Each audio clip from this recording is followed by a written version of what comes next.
Now, is Art your nickname? It's Art Koura, is that correct? Last name, yes, pronounced Koura. Koura. And is Art a nickname, or is that? No, that's my Arthur. I was given all Japanese kids that were given English name. Oh, really? And then Y stands for my Japanese name that was given to me. Which is? Y. Y. Uh-huh. Spell? Yukio. Yukio. Ah. So were you born on Bainbridge? From what I understand, Dad brought me to the island when I was a year or 2 years old, born in Seattle. And your dad was a strawberry farmer, is that? Yes, on Bainbridge Island. Well, that was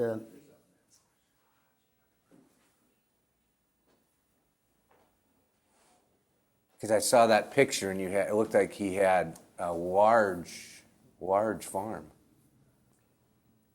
well, that's a kind of a long story, you know. He came over to Bainbridge to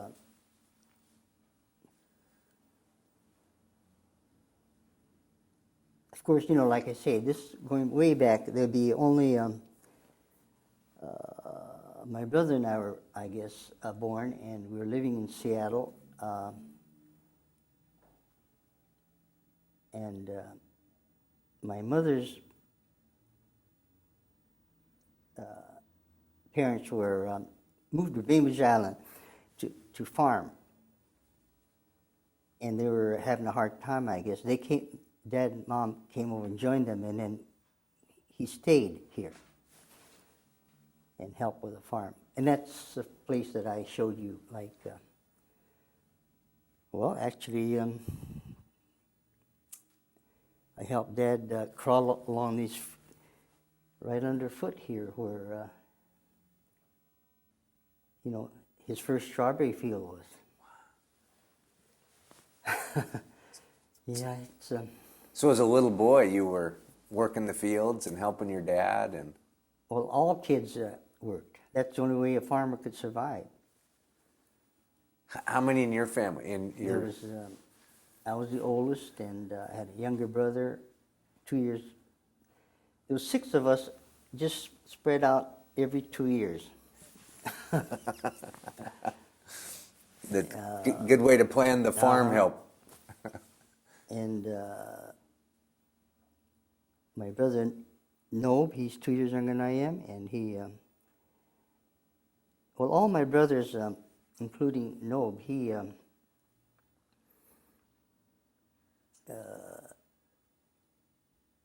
when we moved up to north end of the island and started this farm, and because the farm that down through here was, in the old days, Japanese people could not be a owner of real estate. There's a law against, in other words, I guess that means you couldn't even buy a home, correct? And so when I graduated from Bainbridge High School, we moved to the north end of the island, and Mr. Raber, we rented some land from Mr. Raber, and I got your microphone on there, so I'm gonna... Oh. That's okay. Let me get you... I'll just put it on your shirt. Okay, there you go. All this technical stuff.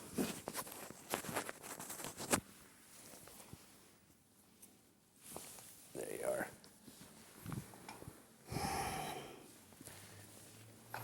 So your father had to rent the land from Mr. Raber? Oh no, here. But when I graduated in Bainbridge High School, that's when we moved up there, and everything was done under my name. In other words, Well, that's a funny story, Carl.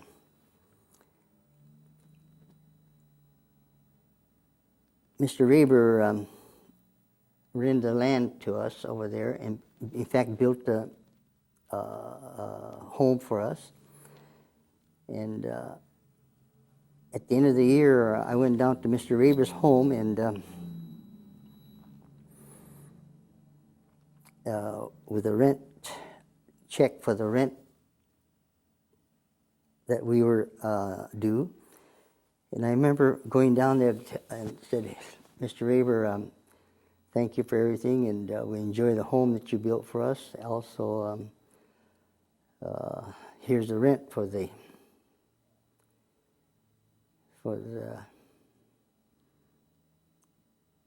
year. And he said, you know what, you're not going to get anywhere renting. In other words, he was just like a second father to me. He advised me what, he said, you're never going to get ahead renting. You better, it'd be best that you buy. And I said, with what? We just raised enough here for, to get to pay you the rent. Well, as that idea was fine, and I could also, being born here in the U.S., I could own land.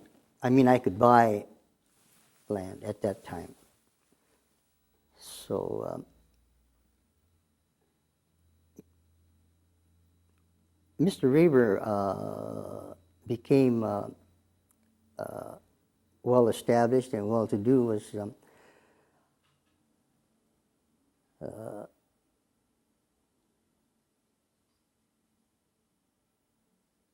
with a team of horses. He would, I think he put up all the telephone and power pole on Bainbridge Island for the company that he was working for. And he was just one of those energetic, he never went to high school, from what he told me. I think he was of German descent, just a hardworking man. Well, he did such a good job here on Bainbridge Island in this area that when they need to put a cable from western Washington to eastern Washington, we're talking about horses in mule days. And he said, and here's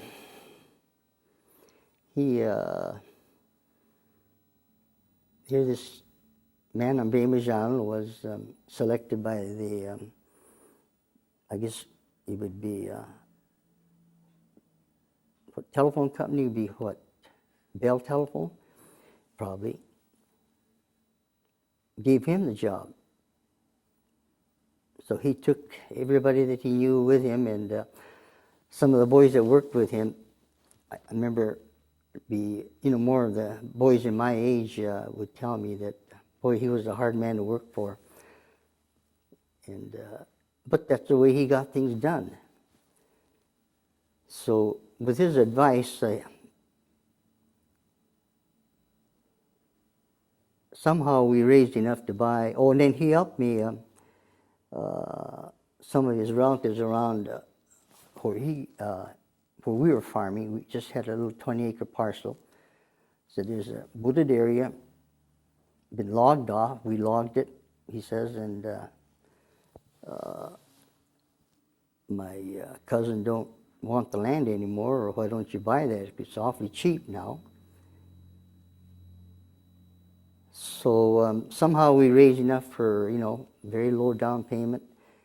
And I remember buying, or putting my name to a document saying that we would pay so much a year and buy this logged off land. And with one horse and dynamite, we cleared the land and raised strawberries. And by then, my brother graduated from Bainbridge High School. So there was my dad and my brother and I and the grandpa, grandma, and mom on this farm. Things were going very nicely for us when Japan bombed Pearl Harbor. And we had to evacuate. And by then we had probably 30 acres under cultivation. So that'd be what? I graduated in 36. So it'd be World War II was, yeah, 1941. 41, okay. That's about when we were evacuated. Bainbridge was the first group to be evacuated. You probably know all that, huh? Well, I know some of it, but I mean, actually, I haven't talked to anybody in Bainbridge yet. I've talked to people from Puyallup and other areas, but not from Bainbridge. Because if I understand right, Bainbridge was a showcase, kind of. The government came in and filmed it and documented it. Oh, that's right. We were the first group to be evacuated. How old were you? Were like 20-ish? Let's see, I graduated in 1936. I was 37? 37? So you'd be early 20s. So you were a young man. Oh, yes. Yeah. How did that all happen with your? Well, where were you when you heard about Pearl Harbor? Do you remember that and what your family thought? Oh.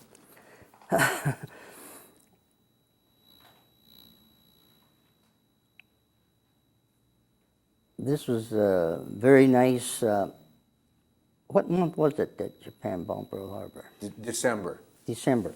Well, evidently it was a very nice December because I remember I was outside when a friend of mine drove up in his used car that he bought, and he said, coming over on the ferry, he heard that Japan bombed Pearl Harbor. And I said, oh, you got to be kidding. And we were sort of wondering, it was just a radio announcement that he heard. And about a couple hours later, I was asked to answer the telephone. So I went inside, and Walt Woodward was on the telephone. He said, Art, Japan bombed Pearl Harbor. You knew about that, didn't you? And I said, yes, I just heard from a friend a couple hours ago. And by then, we turned the radio on, and here we were getting all this news about bombing and the sinking of the ships and battleships and so forth. And naturally, Walt, he was the editor of the owner of the Bainbridge Review. He says, I think, Art, in fact, Walt's wife was a school teacher, and she was one of my teachers, so I knew the family. I never knew Walt except that he was the editor or the owner of the paper. He said, Art, he talked to me like as if, he was a friend of mine, and he said, Art, you people are in deep trouble. And I said, yes, I know. My parents'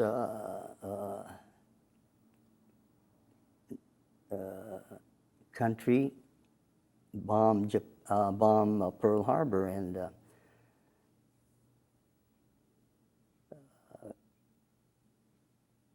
he said, well, what are you going to do? And I said, well, Walt, strawberry is a luxury item, and why don't all of us, we could plow our field up, plant something to help. I knew we were in a war then, so we could plant something more useful like potatoes. And that was the beginning of wondering what was going to happen to us because of all the news that had been coming over the radio. At that time, there was no such thing as a television. And then before we knew what might happen here, they said, you're going to have to, the government's going to pick you up and move you. You know, that was the evacuation. And we had to do the best we can getting prepared. I don't know how long they gave us, a week or two or whatever. And getting back to Mr. Raver, he was the only one that, we had a bunkhouse with Filipino boys living there who came from the Philippines and was working for us. A lot of the other farmers left it with their hired hand. But since we were buying the land for Mr. Raver under a contract, we asked him to take over. And he did take over and harvest our strawberry. And I think we had about 40, 50 acres to harvest, and it wasn't a small job. But then Nova and I were farming together, and my dad and my brothers and sisters who were able to help after school. So we had a pretty big, in fact, by then we had probably 50, 60 acres of strawberries to harvest. Wow. And you have an idea what month that was it? Let's see.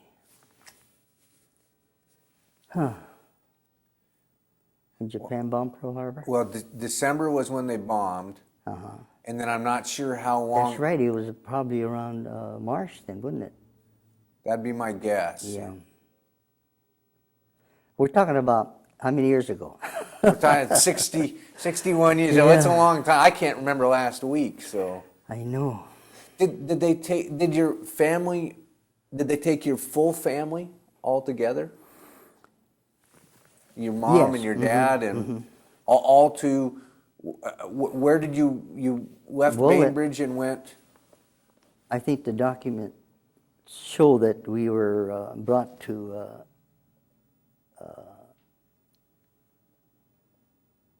a dock where a mosquito fleet used to take us to. With transportation, our only connection to the mainland was to Seattle, and the mosquito fleet used to come into Winslow and dock at 4 or 5 spots, and then take us to Seattle.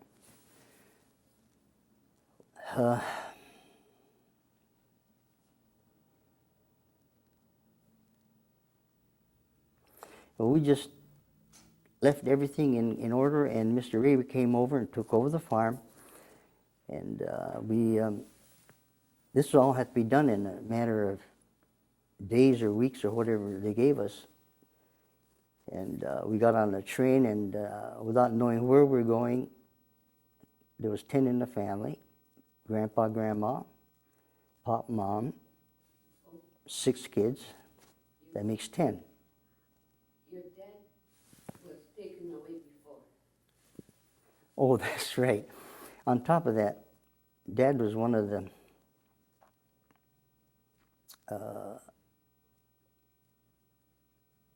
they had a Japanese community club here on Bainbridge Island, and he was one of the officers.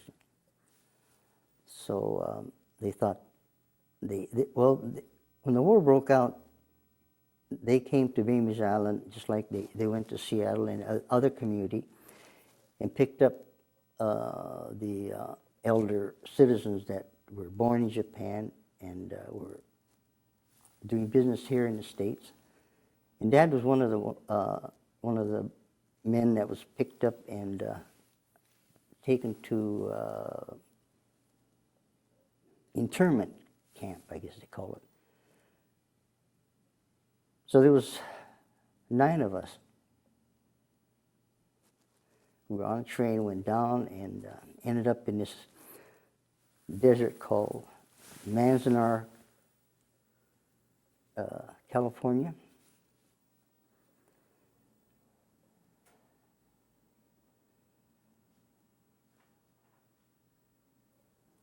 In fact, I might have a picture of. See, my grandfather was not a very healthy person, and his old age of his, and he just lasted 1 month when he ended up in this. Every time in the afternoon, the wind would blow the sand up into these barracks, and naturally, there must have been some fine silt that entered his lung, and he just, I think he lasted 1 month. He was, so he was one of the first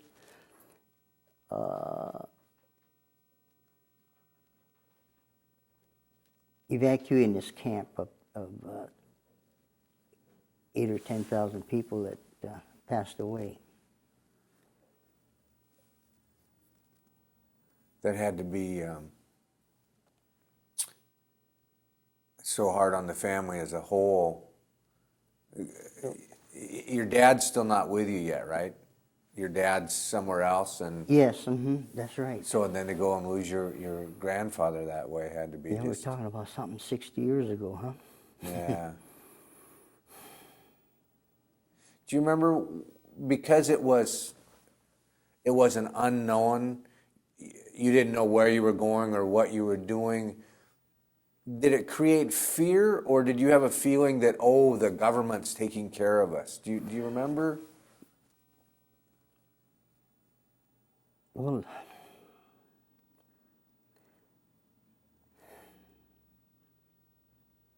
evidently, I don't recall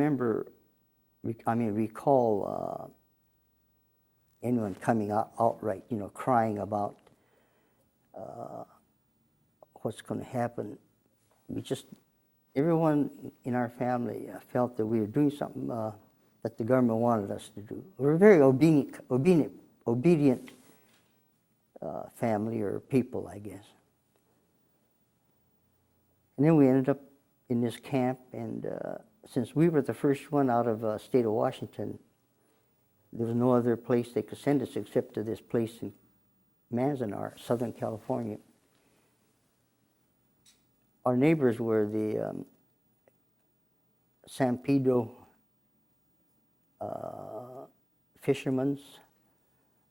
I guess they were picked up soon as Japan bombed Pearl Harbor. I guess they must have been picked up and put into this camp.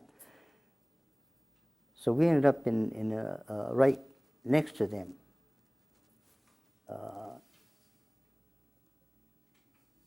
They spoke very poor English. We just couldn't. Well, in the short time that we were there, we were always getting into arguments with them. Some of us decided, we petitioned the government if we could go where the Washington Japanese were.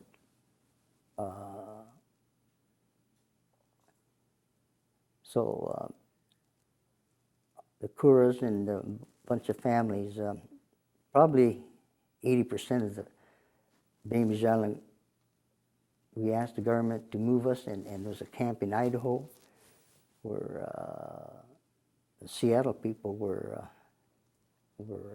intern. That's, what else do you want to know? So did they then move you? Did Yes, you, oh, you did. our request was honored, and we ended up as the last group of people to end up in Hunt, Idaho. Camp in Hunt, Idaho. So is that where you met your wife then? Or did you meet her in California? Oh no, never knew her except I met her in camp, and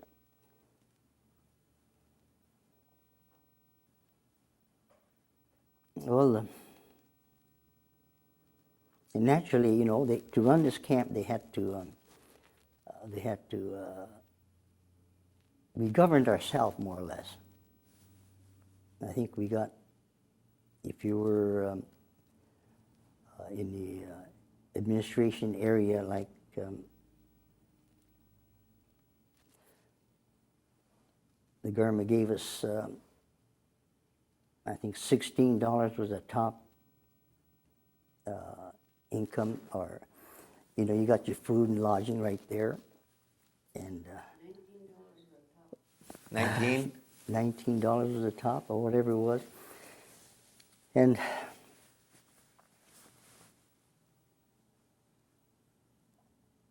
by the time we arrived there, they had you know, the administration section and different, and they decided that maybe we could take some of the land that was part of the camp and start a farm. So when they did that, I got a job as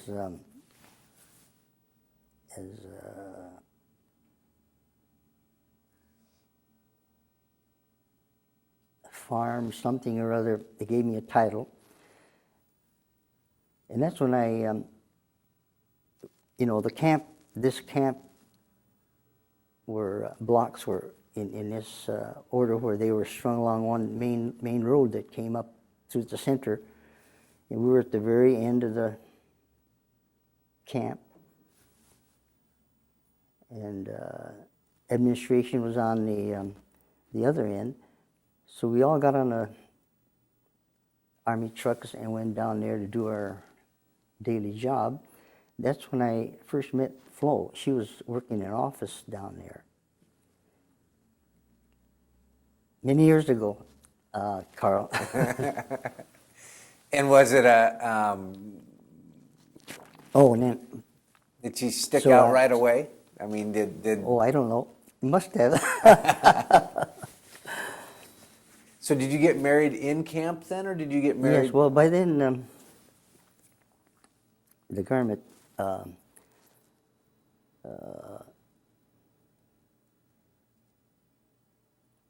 said that we are giving the people who were born in the United States their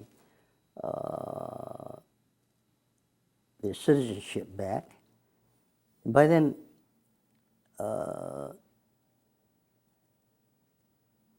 in other words, that meant that you were eligible to volunteer for the military.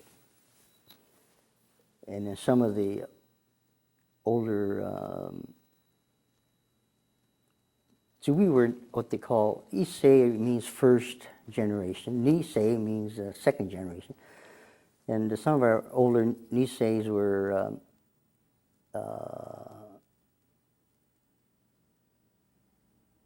well, they said that now we're going to let the people who are born in the United States, we'll give you back your citizenship, and you're eligible for the military.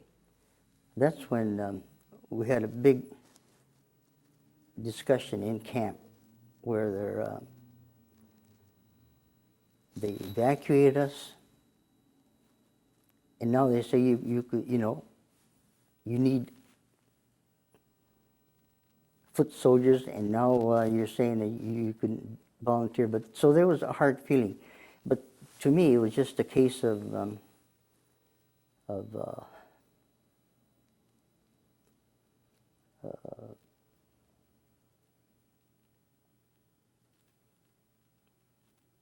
the way things happen. I mean, well, we're talking about something that happened so many years ago.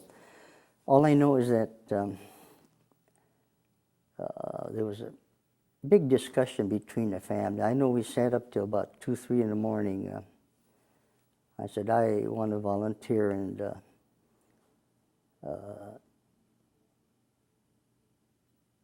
join the U.S. Army. And Dad said, well, he's not against that because he was,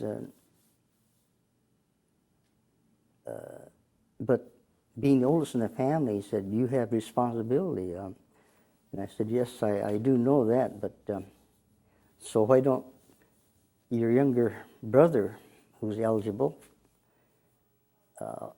he could volunteer? And my brother said, yeah, that's correct, he would go.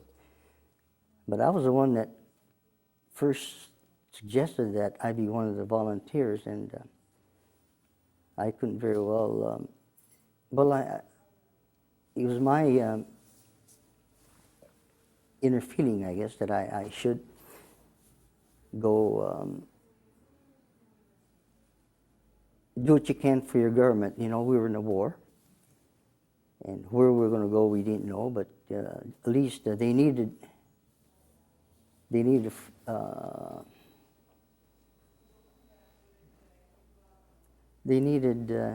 help, I guess. But so a group of us volunteered, and because Dad was taken as one of the officers originally, maybe that was one of the reasons, but they didn't pick, they didn't, some of the people, after they volunteered, they were gone in a week.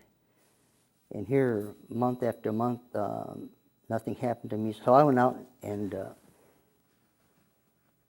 by then, you could go out and work. So I was got a job as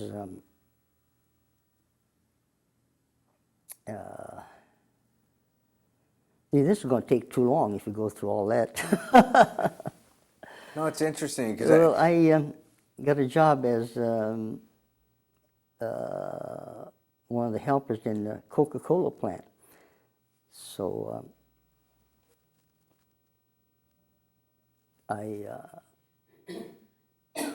but since, I volunteered and nothing was happening, so naturally I went out and got a job. And when you get a job, you can go out and you have to have boarding, and you have to get a job and eat your meals out and all this. So I was suddenly getting to the point where I'm on my own for the first time. And the owner of this Coca-Cola plant was Herschel Cobb. The Cobb family, a wealthy family. But his dad didn't want Herschel to be eligible for military, so he felt that he could help his young son by buying this Coca-Cola plant in Idaho.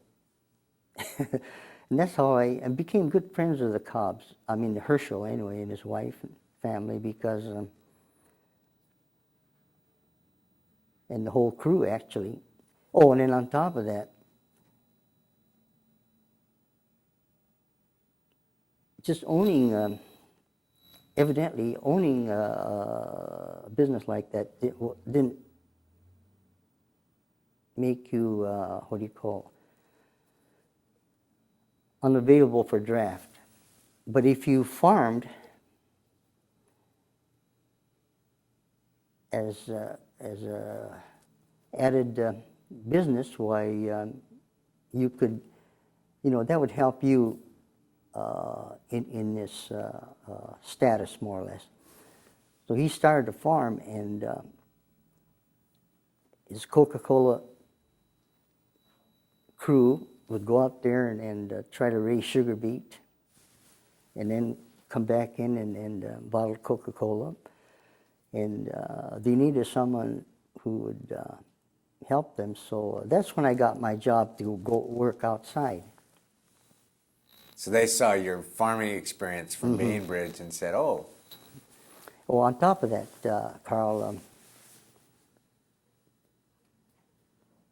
like I say, when we were given the opportunity to volunteer for the military, they didn't take me right away, so I went out and got the job.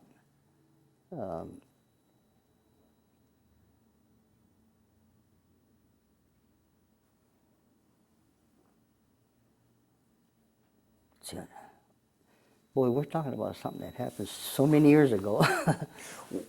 Were the Oh, that's right. And then you asked me about was Flo from Bainbridge or whatever, and she also had a job outside in town as a babysitter. Someone in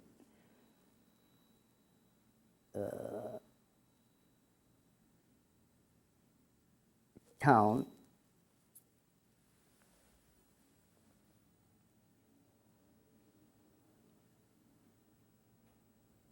Husband was a salesman. He needed someone to help his wife. So that's when Flo got a job as a babysitter. So she was living outside, and then I was working to help.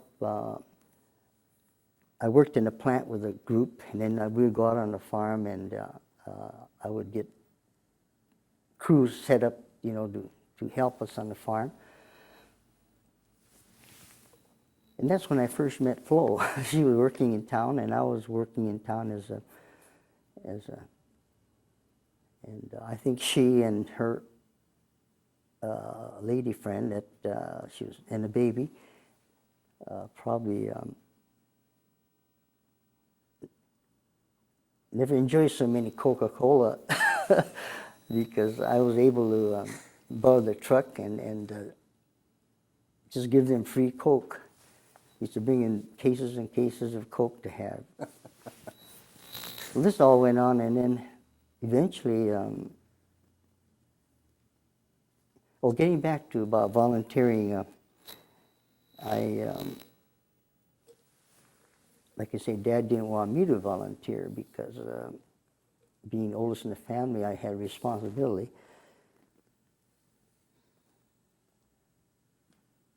So that's why I was still in the, the people that were eligible, in this group that volunteered, and so my call came up, and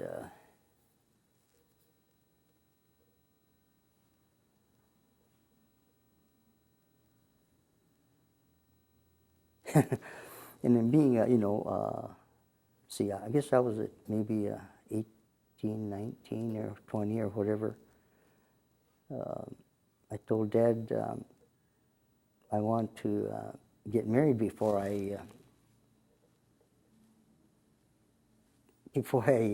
they draft me. So through a long argument on everything, finally it was agreed. That's how Flo and I became man and wife. What's the long story? Oh my goodness. Did you have a ceremony within the camp then, or in the town? Big weddings. I don't know where they got all the food and sake and everything, but there was a big party for us. And then the military called. I don't know which happened first or what, but after I got married, had a short honeymoon.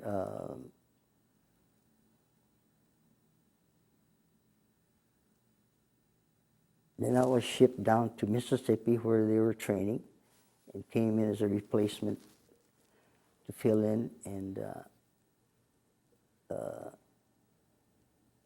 to us, the group was already established, ready to be shipped out to go join wherever they were going to be sent to. You know, it was the all Japanese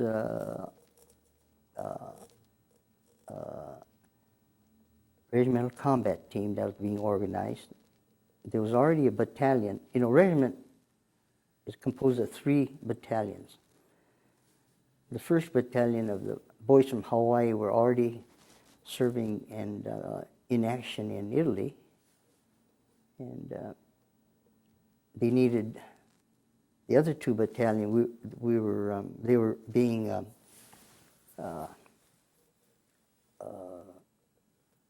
organized in Mississippi, and then I was one of the last few people that they called up to fill in, and I think I had. Those of us that were late, we only had about a month of training, and then we were overseas already. Wow. Yeah. So it was the 442nd. Mm-hmm. Was it segregated? It was all Japanese soldiers? The officers were all Caucasian, and all the rest of us were all Japanese. Did you face prejudice then going into the service? Mm-mm. Everybody looked and said, "We're all soldiers. We're all fighting for our country," and so they were. It was easier to separate in that way. Then I know that I've talked to some people in different places when they had been at one of the internment camps, and they would go outside the internment camp. They would get harassed a lot. Little boys, you know. So Well, I guess it's. I've never been harassed that I can remember. Maybe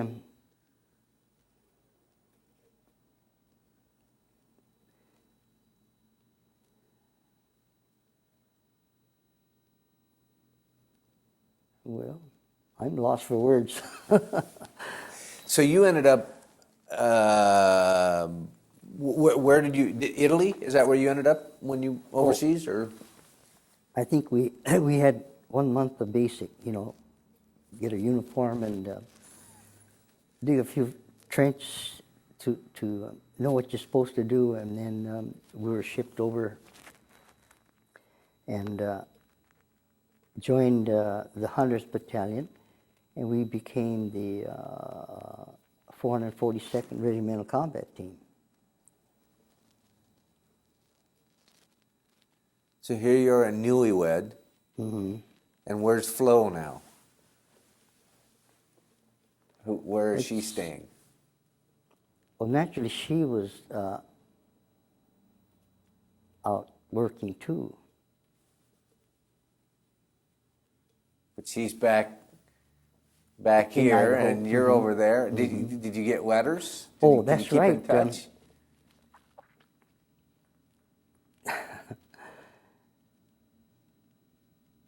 I went down there and they issued my uniform for me, and then by the time, you know, learned how to clean a rifle and dig a slit trench, and then I was going to go overseas. And then naturally, a lot of the married people had their wives down there, and they've been in training. So Flo came down to join me, and in fact,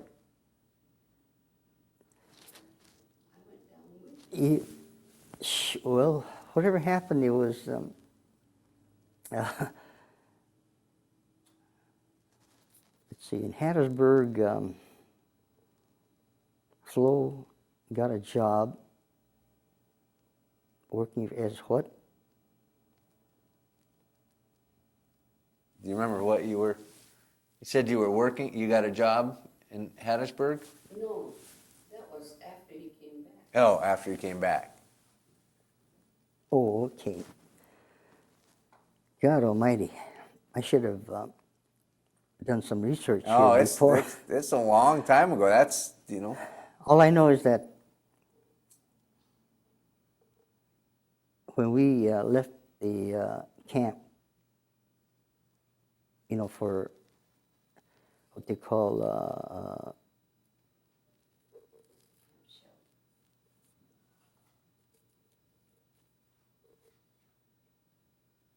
God, it's tough being old. When we were, we marched out of camp, ready to go over there and win the war. We were all hipped up to do what we were supposed to do. And she was standing right there with the group saying goodbye. And one of my squad member from Hawaii kept pushing me out, and he said, we were mixed in with the Hawaiian boys now. We were the replacement to fill in, regiment would be large enough to go to combat. And they'd been training for months, and they were well-trained boys by then. Well, go kiss your wife goodbye. And I said, I remember telling her, Carl, that, well, I'm going to do that when I get home. So I guess I must have been a pretty,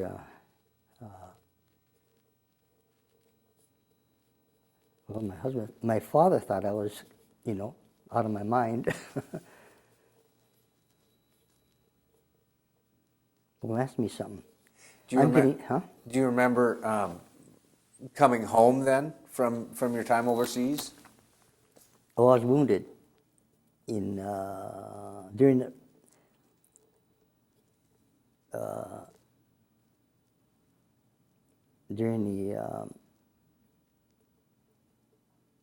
we were near the German border.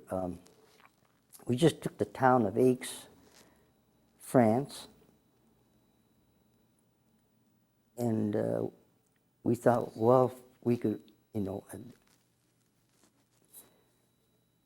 we've been living from foxhole to foxhole, advancing, and we took this town of Aix, and we thought, by God, now we get a chance to be in the reserve area. Well, word came in that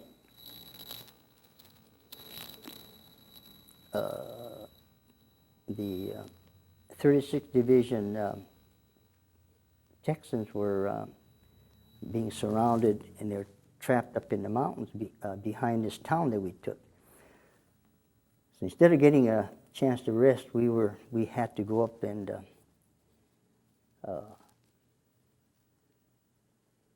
help rescue or make contact with the Texas outfit. And that's when I was wounded. I got wounded up in the hills a few days before the actual rescue of the Lost Battalion. I think there's a lot written about the Lost Battalion. That's where I heard about the Lost Battalion. But we remember going into the woods to, we were,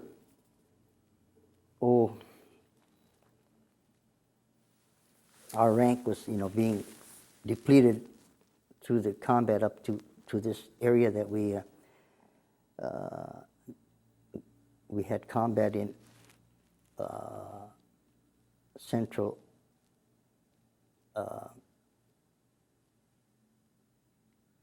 Italy. In fact, I was one of the lucky boys that was able to have a cruise to, truckload of boys. I drew the right number, and I was able to spend a whole day in Rome. Being a young kid, I thought that was pretty neat. Well, anyway, from there we was southern France, and then here we got into battle. We took a town, and now we thought we were going to rest. Then we were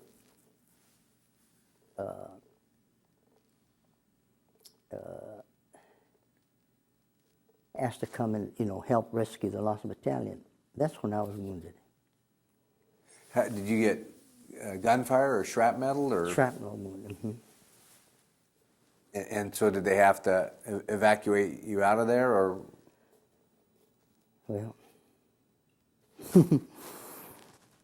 you wouldn't think I spent 30-some months in the hospital, does it? Well, they thought that I was, all I lost was my bicep.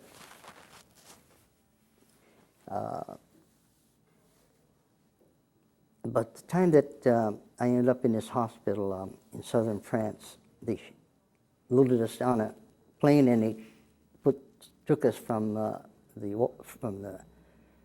battlefront to this town of Aix in southern France. And this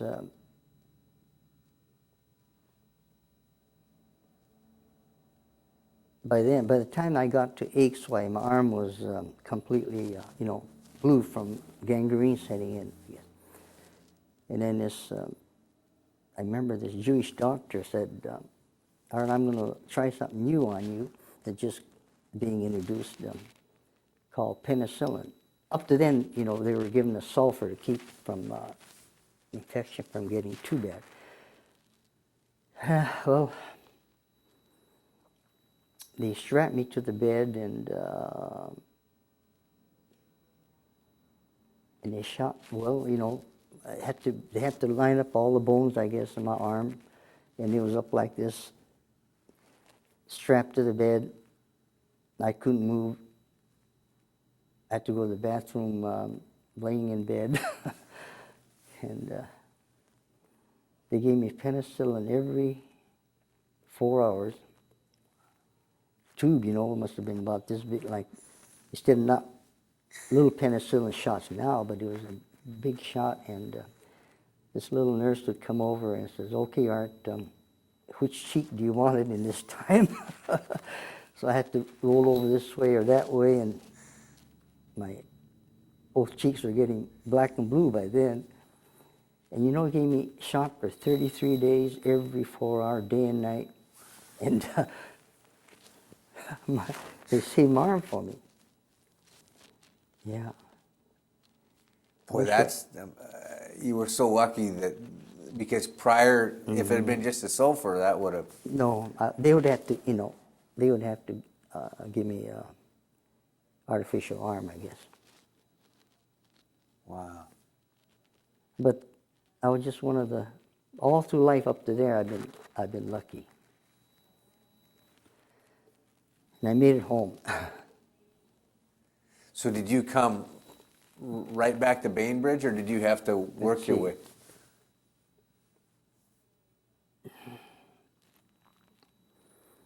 Well, naturally, after they were able to line up all the pieces of bones, and then by then they healed up. They put me in a body cast and shipped me home. Wow. Yeah. Hundreds and hundreds of thousands of us came home on the Liberty ship with some with cane. I had 2 good legs and 1 bad arm, but no one knows that I don't have a bicep. It's the only thing I lost. So I've been real fortunate. Did you ever fear for your life, or did you always know that you were coming home to kiss your bride? I've always thought that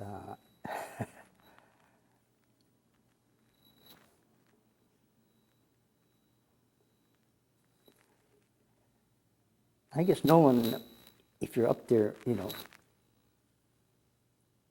I don't think anybody and anyone in our group that ever thought that they weren't going to make it, we were always positive thinking, knew that we were going to make it. It was tough, but in fact, all that's been documented. In our 442 books and all the things that's been written about the group.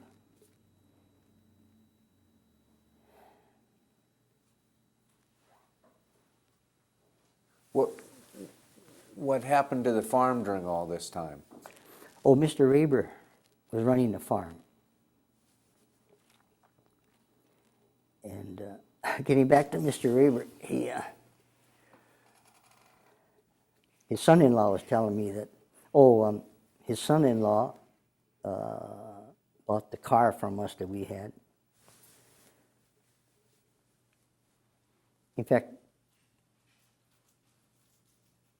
going back a little bit to where when we from camp, the group of us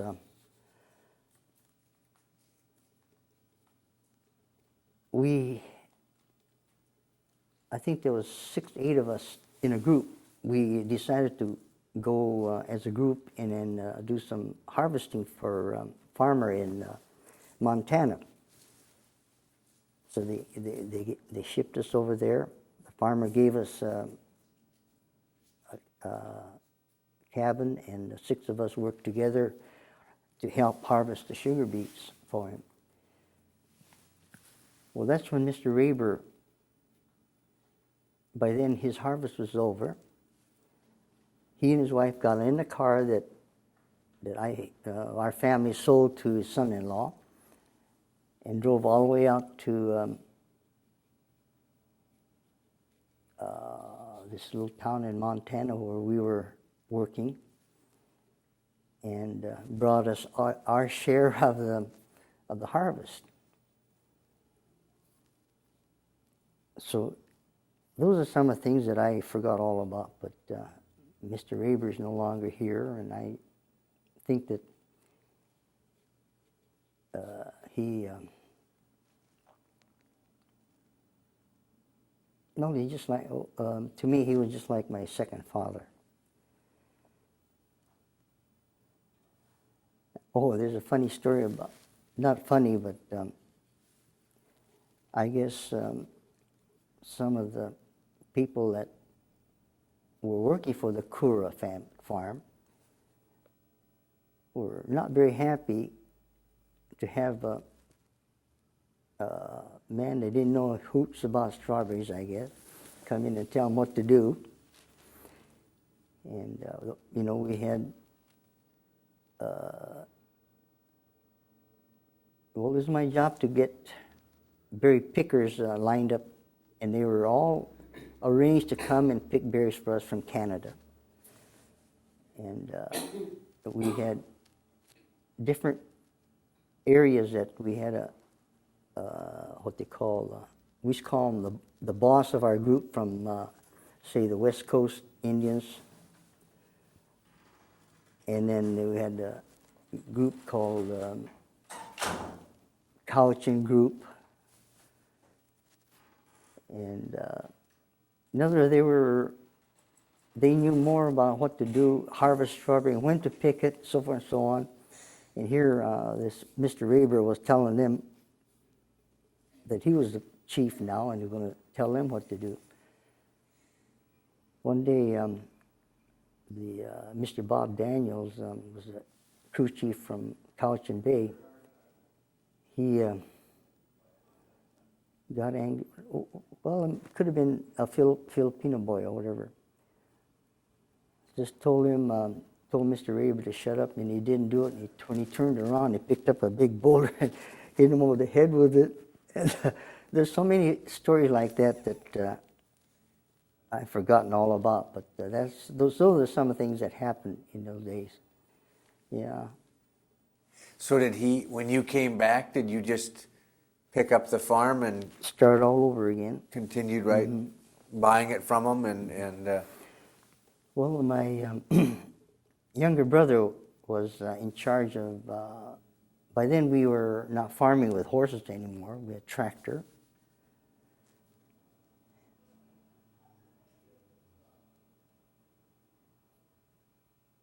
And he was at the age where he was married already. We were running, we came home, just took over the farm again. And he worked half a day, and then he and his wife had a car of their own. Flo and Mary, Nob's wife, and our family were all pitching in to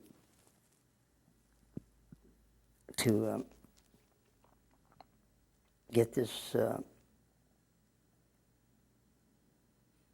farm started over, and I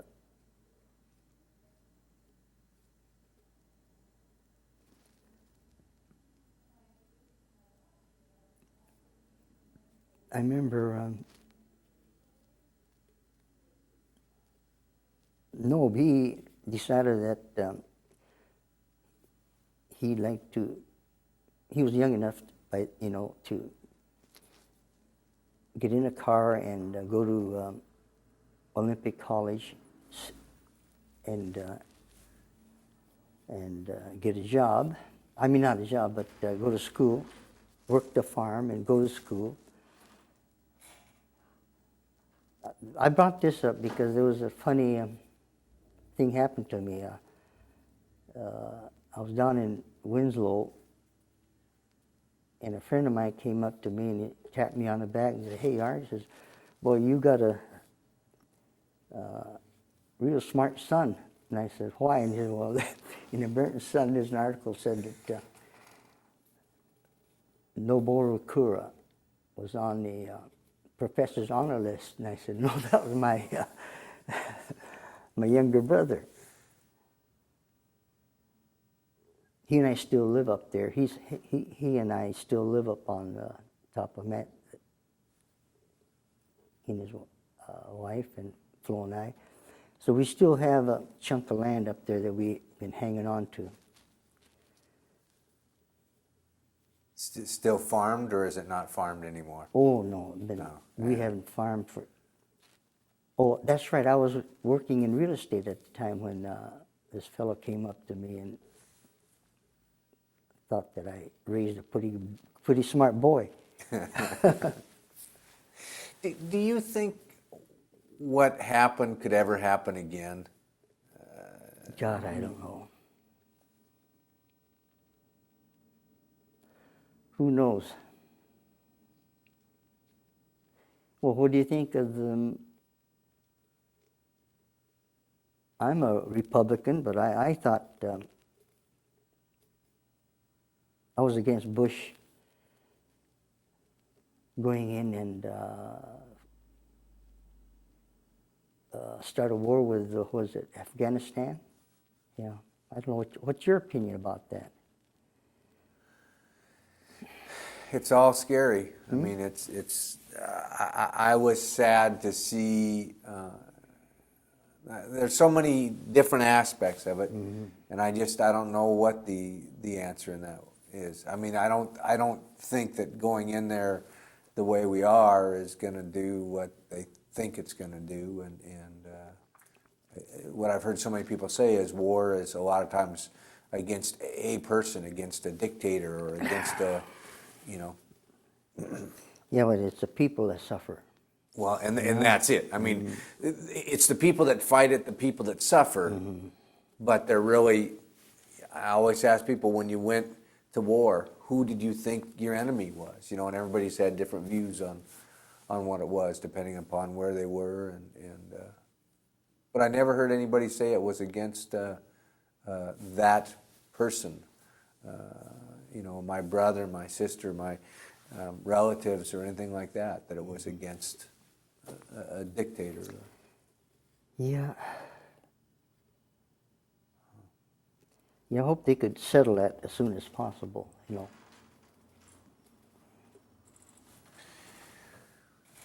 Well, let me get you unmiked, and then I'm going to get Flo on the